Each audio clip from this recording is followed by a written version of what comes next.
if you kept it simple, can you have people be willing to look in the mirror and, not just deal with the negative that they see, but can you find those kernels that here's the goodness that you have? Yeah. You work in my mind, you work from a point of strength, not from a point of weakness. And a lot of therapy keeps dragging up the weaknesses. You got to fix this, you got to fix that, you got to fix this other thing. Yeah, you got to do some fixing, but where do you start? You have to start, in my mind, identifying the strengths.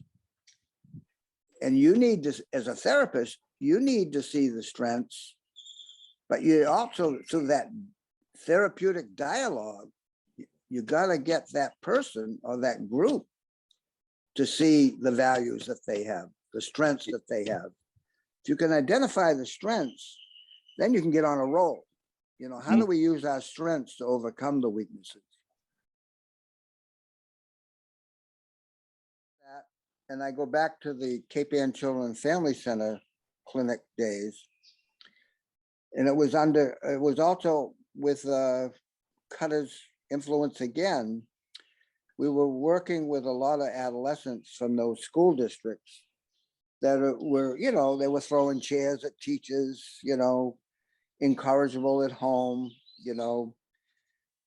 So they get referred as the identified patient. Right.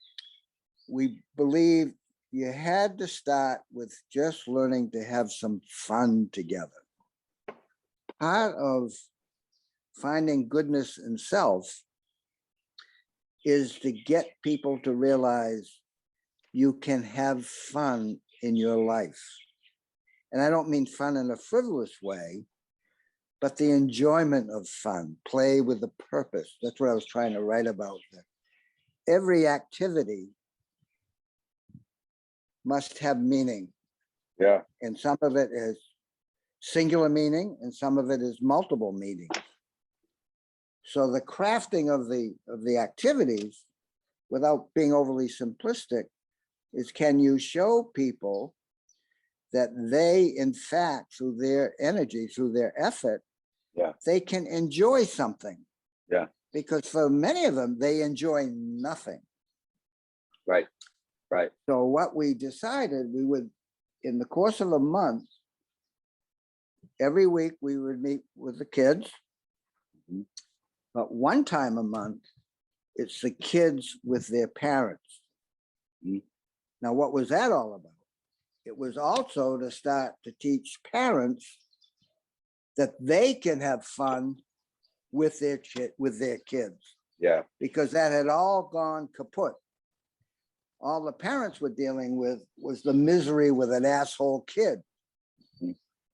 So they're depressed, they're angry, and that anger that they have is all targeted onto the kid. If it weren't for you, I'm okay. You're the one that's throwing the chair at the teacher. You're the one that causes me to come to school to talk to the principal. You're an asshole,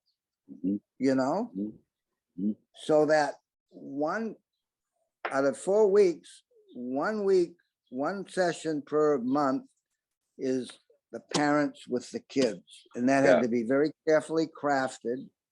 But the feedback you got, slow progress is parents started to realize the goodness in my kid. It was the same thing for that COO with Jim. Yeah. The goodness that you have, how do you show it? And you just don't talk about it. You got to prove it. And so those sessions were not us proving to them, they proved to themselves the goodness I have as a parent and the goodness that the kid saw in himself.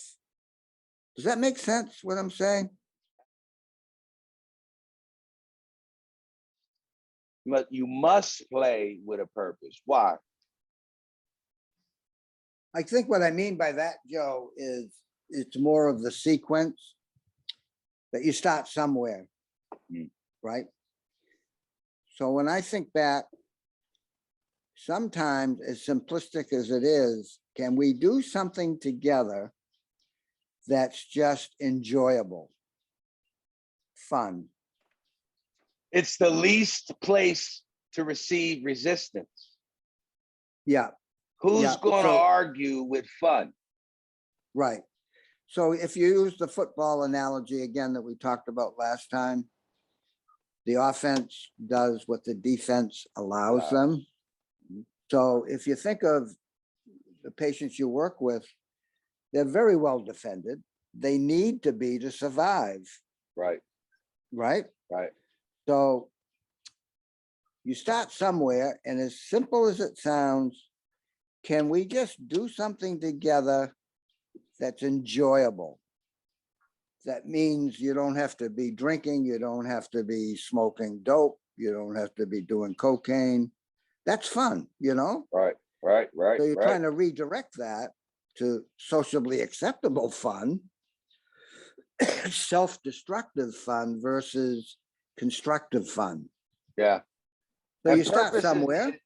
And purpose is needed, right? Purpose is needed for adults to wrap their mind around why they're doing anything. Kids are a little more naive in this component. Play seems way more, or fun seems way more attractive to the youth than it does for adults, right? So I would imagine purpose is like the foundation of why we would even be having fun. It has a purpose. Stick with it. Right. So if you think of it, a fun kind of activity that's very, very simple, where people just have fun, they smile a little bit, they can laugh, you know, Right, not necessarily laugh at self yet. Todd, right, for people to laugh at self, right. but they can just laugh at something, you know, that's safe to laugh at. Mhm. And then you start moving forward.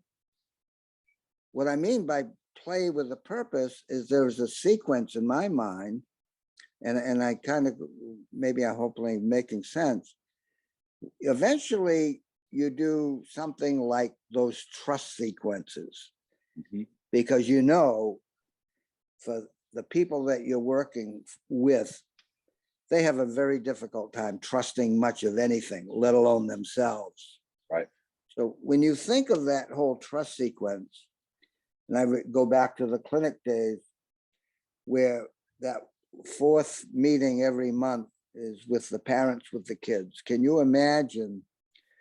Now it's time for parents to be on that little trust platform, and here's their kids Yeah, in the yeah, fucking yeah. line, Yeah, yeah, you know? yeah. And you flip it where the parents saying, oh, you can trust me, I'm going to catch you. You know, the kid, are you really? You've never caught me before.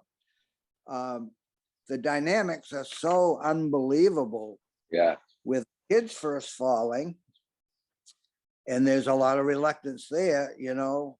I'm going to lay back off this platform, and you're not going to let me do a fucking face plant. yeah. You know, you never caught me before. And then you flip the role, and now the parents have some shit to deal with.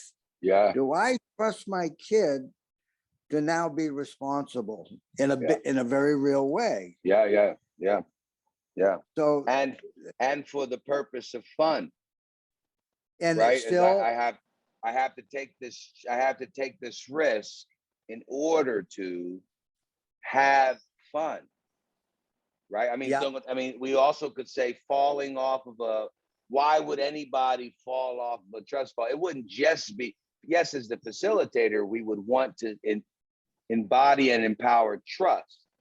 But the way that we've coerced the participants is through purposeful fun, right? I mean, that's the reason why they're up on the damn trust fall to begin with, is this will be fun if it's safe. if it's safe, well, and that's it. You have always, but they have to be brought to a point in that sequence that, yes, I'm still in that perceived risk. It's always there. I'm being asked to do this. That's what challenge by choice. You don't have to do it, but are you willing to try?